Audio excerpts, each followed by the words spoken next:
Hello guys. तो यहाँ पे जैसे ही हमारा सैर फेस्टिवल ख़त्म होता है उसके बाद मम्मी ने और पापा ने डिसाइड करा कि इन चीज़ों को आप लोग नदी में बहा के आ जाओ। तो मम्मी यहाँ पे अगर आप देख रहे हो तो मम्मी इन सारे सैर के सामान को समेट रहे हैं और पॉलीथीन में डाल रहे हैं। तो मैंने और पापा ने जैसे ही इन चीज़ को एक साथ इकट्ठा करा और उसके बाद हम निकल पड़े उनको बहाने के लिए। अब जैसे ही हम यहाँ से निकले उसके बाद मैं यहाँ पे अगर आप देख रहे हो तो रोड पे आ गया। रोड पे आने के बाद सामने ही दादी का घर था, तो मैंने सोचा पहले दादी से एक बार मिल आता हूँ क्योंकि काफ़ी टाइम के बाद घर आया था। तो दादी से मिल आता हूँ। उससे पहले पापा ऑलरेडी दादी से मिल के आ रहे थे और आप यहाँ पे देख रहे हो पापा ऑलरेडी दादी से मिल के आ चुके हैं और मैं दादी से थोड़ा आशीर्वाद लिया और हाल चाल पूछ के वापस आ गए। इतने में पापा गाड़ी लेके वहाँ से मेरे पास आ गए।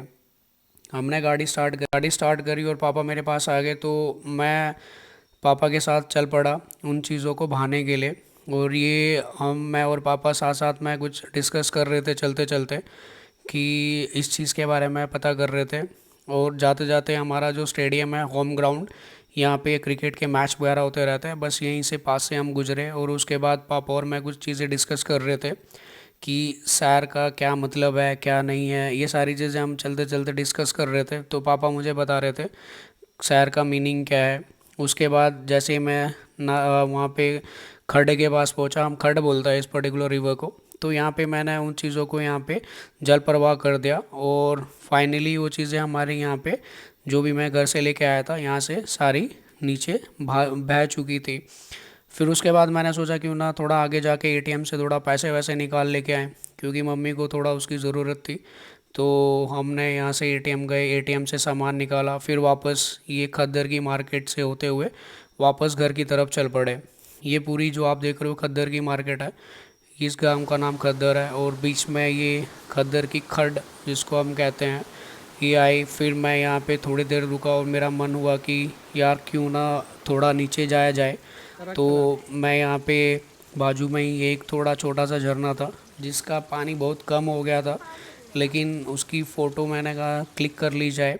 और उसके बाद मैं यहाँ पे नीचे खड्ड पे उतर गया। अगर आप देख रहे हो मैं यहाँ से जंप लगाया और यहाँ पे थोड़ी देर खड्ड के नीचे उतर के यहाँ पे अपना हाथ पाँव वगैरह जो भी था वो साफ़ करने के बाद थोड़ी देर ठंडे पानी का आनंद लिया और यहाँ पे इस पर्टिकुलर रिवर का भी आनंद लेता हुआ थोड़ी देर यहाँ पे अपना टाइम व्यतीत करा। और पापा मेरे वीडियो रिकॉर्ड कर रहे थे, तो पापा को मैंने कहा थोड़ा टाइम दो मैं आता हूँ। वो काफ़ी मतलब हालांकि गुस्सा कर रहे थे कि जल्दी आ जा क्या कर क्या रहा है, बट मुझे काफ़ी अच्छा लग रहा था बिकॉज़ इस पर्टिकुलर जिसको बोलते हैं ना मोमेंट को मुझे पता है कैसे इंजॉय कर सकते हैं।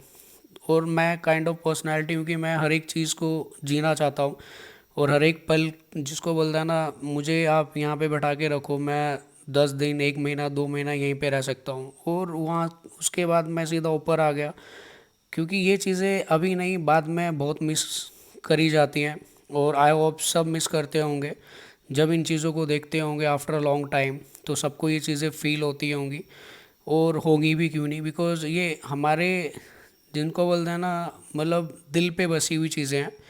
उसके बाद मैं चला गया आगे मंदिर पे। ये विनोद भाई ने मंदिर यहाँ पे बनाया हुआ है, बहुत ही अच्छा मंदिर है शिव मंदिर का, जिस रोड के साथ ही है। तो यहाँ पे मैंने जल वगैरह चढ़ाया और पूजा वगैरह करी। मैंने कहा जब आए हैं तो ये चीज़ें भी कर ली जाए साथ साथ में। और ये मंदिर में भी बहुत मज़ा आता है। लोगों को अभी इन चीज़ों का पता नहीं है, लेकिन ट्रस्ट मी गाइस ये सारी चीज़ें बहुत ही ज़्यादा जिसको बोलते हैं ना बहुत आनंद आता है जब आप यहाँ पे बैठते हो थोड़ी देर आप अपना टाइम निकालते हो। तो बहुत सारी चीज़ें आपको यू नो आप रिकलेक्ट कर पाते हैं कि चीज़ें चल के रही है। आज हर बंदा कहीं ना कहीं बिजी है, तो मैंने कहा चलो, तो मैं पापा के साथ जिस घर के साथ में ही है वहाँ पे जाके मैंने जोत वगैरह जलाई और थोड़ी देर के लिए या ऐसे ही जस्ट वहीं पे थोड़ा घूमना फिरना और भगवान के यहाँ पे थोड़ा धूप टिक्का करने के बाद अपना आराम से वहाँ से दोबारा वहीं पे बाजू में एक छोटी सी जिसको बोलते हैं बोड़ी भी थी, तो मैंने कहा बोड़ी की भी फ़ोटो वोटो ली जाए। और यहाँ पे अगर आप देख रहे हो तो ये जो बॉडी है ये हमारे स्कूल के टाइम की है। तो हम स्कूल के टाइम में भी जब सेकंड थर्ड में होते थे तो यहीं से पानी लेके जाते थे और ये कहानी भी बहुत लंबी है। जब स्कूल से पानी लेके जाते थे तो एक बाल्टी लेके आते थे, दो बंदे उठा के लेके जाते थे।